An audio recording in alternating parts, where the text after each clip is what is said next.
menanga ayeba makila na ye na ya bana Congo na mitwa bana na ye ya bakoko na ye ekokitela bango ayeba ke akokufa bien te atala ba prédécesseur na ye ndenge basuki ndenge pe akosuka biso eza mboka na biso eza mboka na bango te bazu déjà mbongo bazu nyonso ele onisu bagoleka bakotika biso te mabela pa mateto bandela.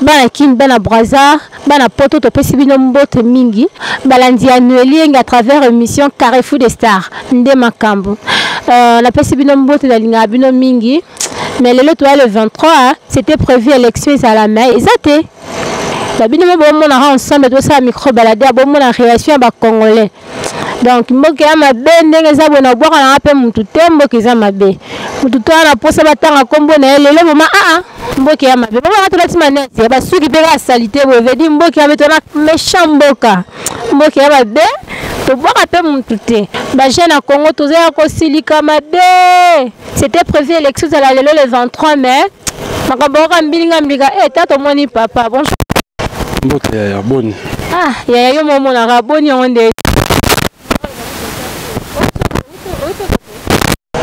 Le vote est le 23 on a voté tant les ordres franchement beaucoup ça m'a morlanda route qui prévu que le 23 va voter mais ce colonel nanga ceux qui nanga ala la mugabi ali vote ceux qui votent en ils a prévu pour le 30 tandis que les 30 permusikate dans c'est que dimanche on a kuna ne maram alors tous la dimanche on makam tout à soit au kosa tout soit le bamalam en tout cas franchement on a besoin d'élection en moko pour que Mambeza la très bien quoi c'est ça Keboki aye moko lobi to na posa vraiment ba élection na mboko yo po makambo za la bien to na to luka su mutu musu vraiment imer na ngala za la bote nga mta ba shot mais le shot na bina bwa mutu te po mboke za mabenga na luka na ba na telemia na bina ka ba tutu ba wale ka na telemia vedi na bana balabala munene na sima na kuna et à centre c'était prévu ya ba biloko on va voter la fois ya donc to tempe na centre ngo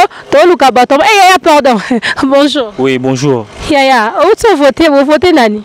Ma vote on ok qui va pousser en coup dans des ordres de cas ou quoi des ordres de candidats là. Mais bah qui sont qui les 30 bon. Tous la cas qui a pas besoin de toi là qui m'a tarandé tout ce qui va demander football bah la solution donc ça c'est zaté ma bé cause à la fin on dit ça. Bah poto mo kabino moko ya ko kenonte ba biso solution zaté ma bé cause là. Ya bosani bo bongusani nyongo wana.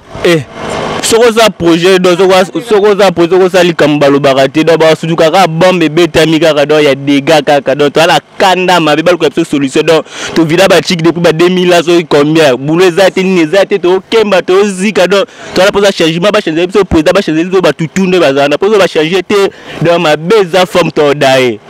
Merci ya babi ma beza fort mutagodaye to lukaka batu na bile na telemia na kangi masolo avant mato luka batu vedi bana poto bino bo moi to continuer kana micro balader na biso do mboki ya mabena boire muti papa bonjour bonjour et ça n'a pas si mais mbogo Congo c'était prévu élection à lelo mais quand ni kapo donc maloba kutezanga bon et banaki nango bato bazaki sous-informé comment on a ka ndenge pouvoir na biso balingi na banko tikate baboya alternance mboke continuer ka na pauvreté bango batunga ba immeuble ba sombaka ba jeep minene donc baza na posa ba continuer mais biso toyebaki bon bien que tous les civils bango bazeli biso ba soda tozolo ba toujours na communauté internationale o aza komona baza ba satellite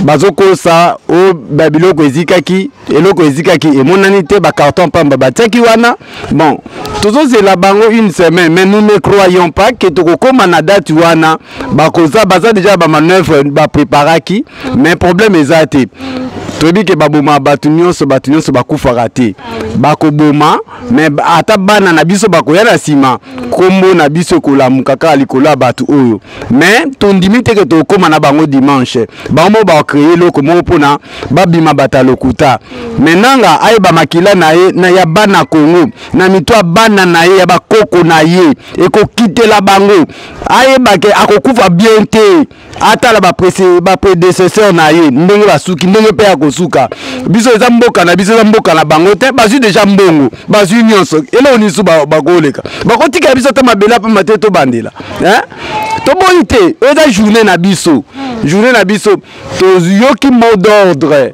to tiki yango en réalité to bonga meto ke ne ko voter le quoi to ki ke to ke ne ko voter te to tika le kimia mais to yebi bien to comme dimanche te bakosa ki biso elo ni nezikaki elo ko ezate mais to lobi bo nanga libabe ya mboka oyo Nova Sakani aganga isusu na ba gouverneur ko ba beta ba pesa ba typhoïde ba kata campagne problème ezate tous un problème na bango te ba prolonger l'élection pour la semaine prochaine ba kata campagne wana bazolinga batu batomboka tambo mwamba ayiba na Mobutu problème ezate yaziko akomi prêt abando kanga batu akanga batu sima ko kanga batu yepe ba okanga ayiba ngobongo baboma batu tango bakosisa ko boma bakope ba boma bango to banga bango te to ko banga liwa déjà babo mabiso kene na mama emo kene par-ci par-là misère biso to vivre awa yango to bangi bango te to tala bango en face bino to bozali banda bo soutenir biso en tout cas tous les locaux le bâti yango wana.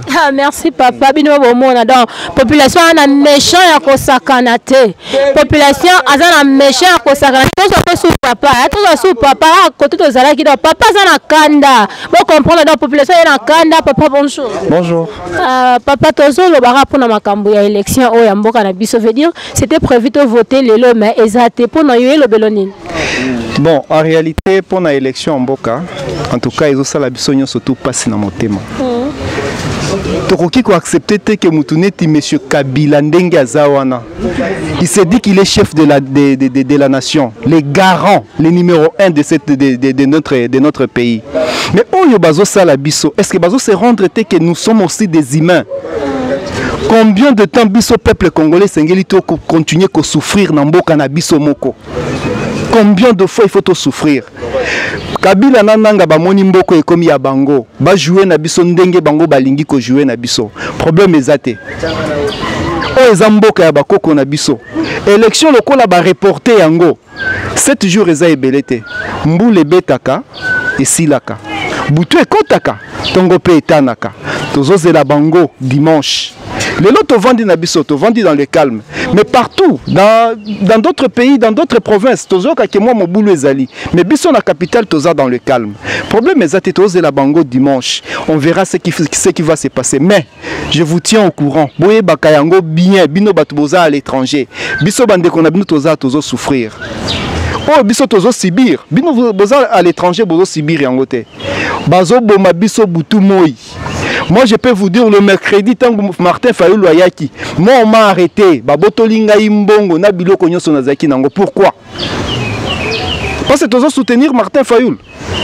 Attends, tu as moi na muke moko to tiena Shadar a relekate. Franchement, vrai na yebisibino. Attends, tu as un bébé avec Shadar a relekate. Azan a droite, il y a qu'on imposer biso candidat au biso sengeli to voter. An a droite.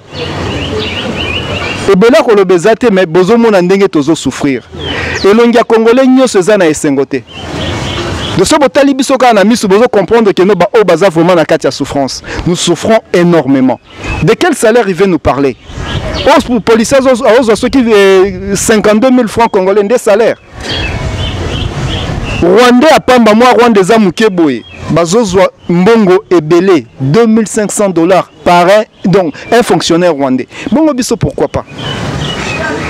Mais ça n'a pas gravité. To continue à mukolo mususu. Lelo to sukina nous place on to la bango dimanche prochain. Ok, merci mingi papa. Balandi émission Carrefour des Stars avec Noélie. Quand on a boire tout tempo qui a ma bé. Donc on a boire à s'abonner. On a boire à tout so na bois ka obenganga dans numéro na ngeza na benganga pour na boire mutu tembo kiza mabe merci Nabino nous sommes arrivés à la fin. En tout cas, tout le monde est à la prochaine numéro. Bisope toza, toza la rati dimanche ango, to konga pe na olemba tena micro na kotambola kaka. Na kotambola na ba centre nyonso ya ba bureau de vote quoi. Na koya wana na kotala vedio soki pene élection ko zala ba bito comme ça bino tina lifo bo tina ti.